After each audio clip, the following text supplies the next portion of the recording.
여러분 안녕하십니까? 빅제이입니다. 살라딘 네 번째 이야기 구독, 좋아요 부탁드리면서 시작하겠습니다. 살라딘은 무슬림 세계에서 가장 힘들다는 이집트 총리직을 자신의 능력을 10분 발휘하여 정치와 행정을 안정되게 하였습니다. 다 좋았으나 누르앗딘과의 관계가 문제였습니다.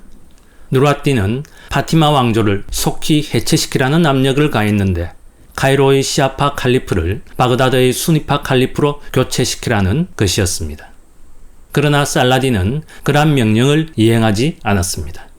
왜냐하면 누르앗딘에게서 벗어나 이집트에서의 권력을 확고히 하기 위해서는 파티마 왕조 칼리프의 존재가 아직 필요했기 때문이었습니다.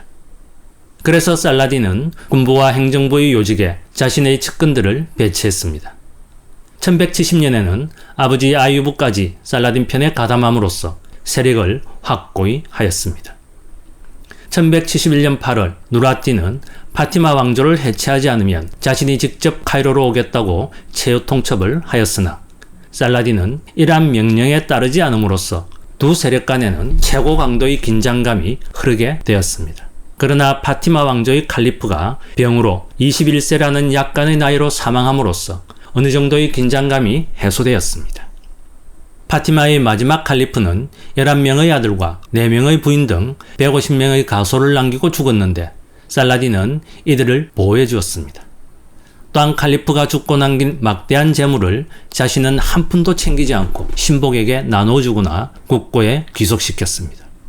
살라딘은 바그다드 칼리프의 얼굴을 전면에 새기고 자신의 얼굴을 뒷면에 새긴 동전을 발행하여 새 시대의 시작을 알렸습니다.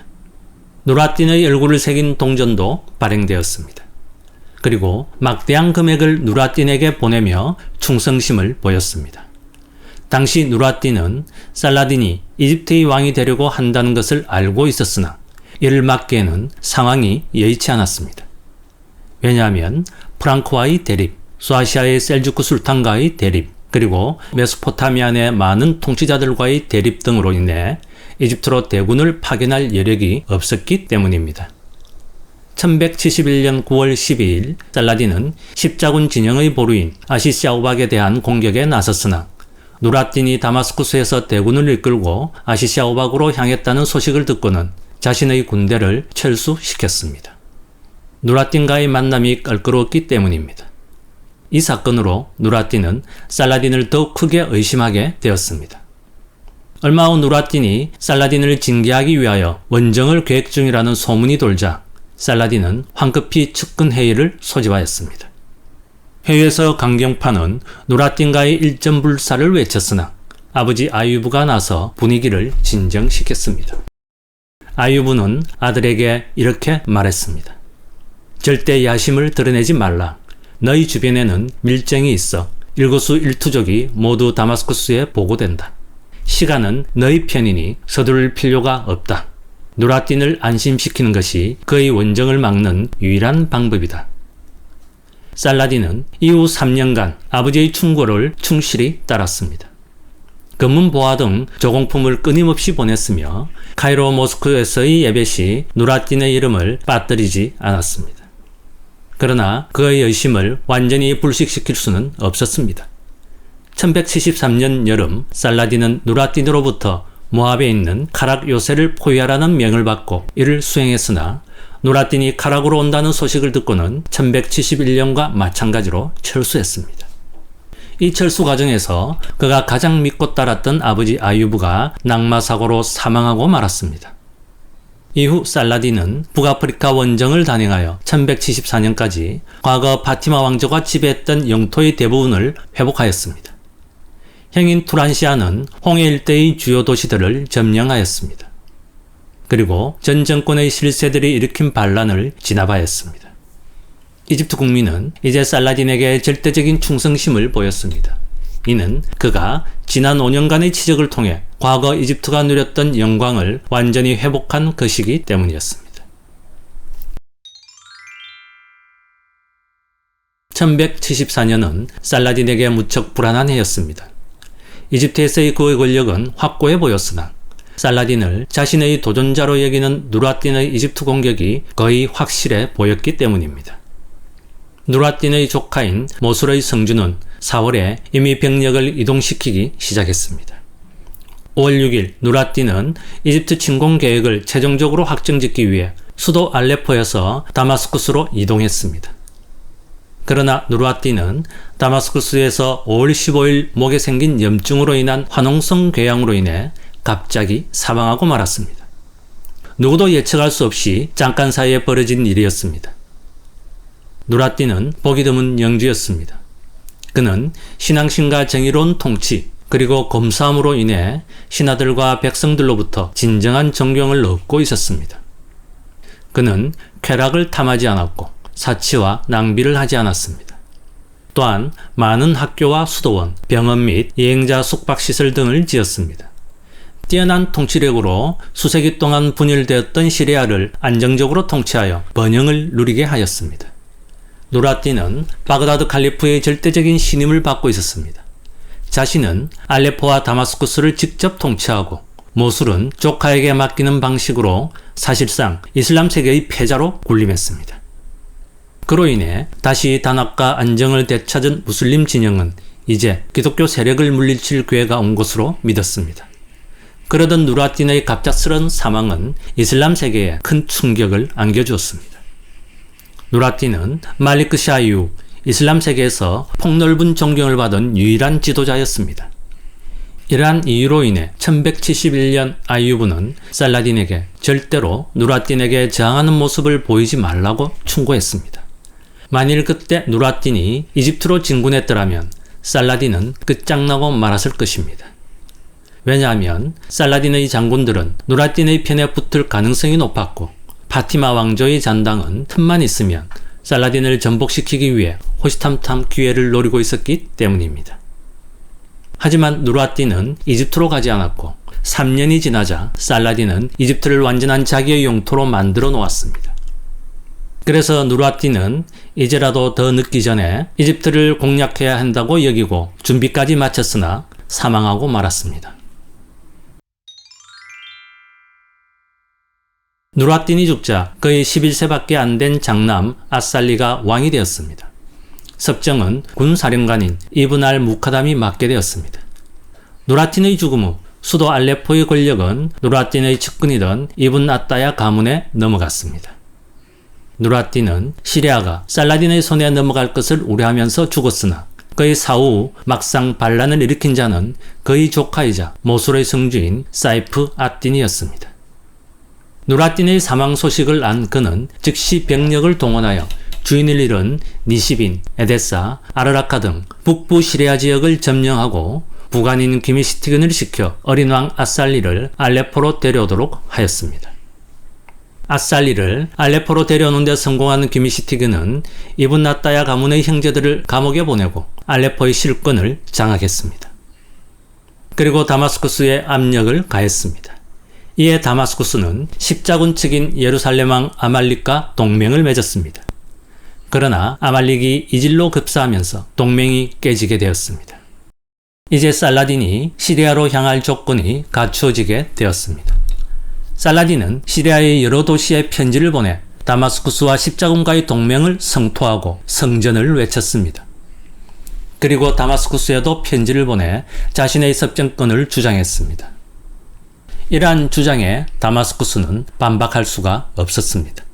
살라딘이 지난 5년간의 업적으로 전쟁과 정치에서 뛰어난 역량을 보여줌으로써 이슬람 세계의 지도자로 급부상했기 때문이었습니다.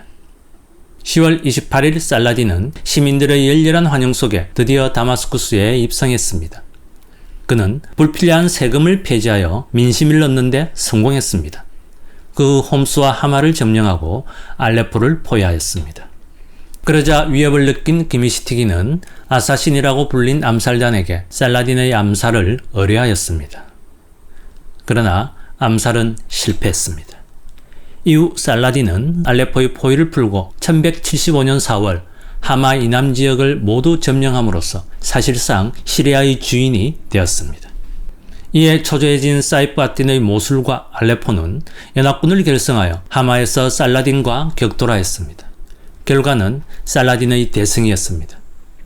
적에 대한 살육이 눈앞에 닥쳤으나 살라딘의 관용이 다시 한번 발휘되었습니다. 알레포는 어차피 살라딘의 땅이 될 곳이었습니다. 따라서 살라딘은 보복한다는 인상을 주지 않으려 했습니다. 불필요한 살육을 금하고 포로와 죄수들을 풀어주고 투항을 원하는 병사들을 자기 편으로 거두었습니다. 살라딘은 이제 자신을 시리아의 술탄으로 선포했습니다. 아살리는 알레포의 왕이라는 명칭은 유지했으나 그의 신하들은 살라딘을 시리아의 실질적인 통치자로 인정했습니다. 살라딘은 공식적으로 장기 가문에 대한 충성서약을 폐기하였으며 바그다드의 칼리프로부터 시리아의 지배자임을 인정받았습니다.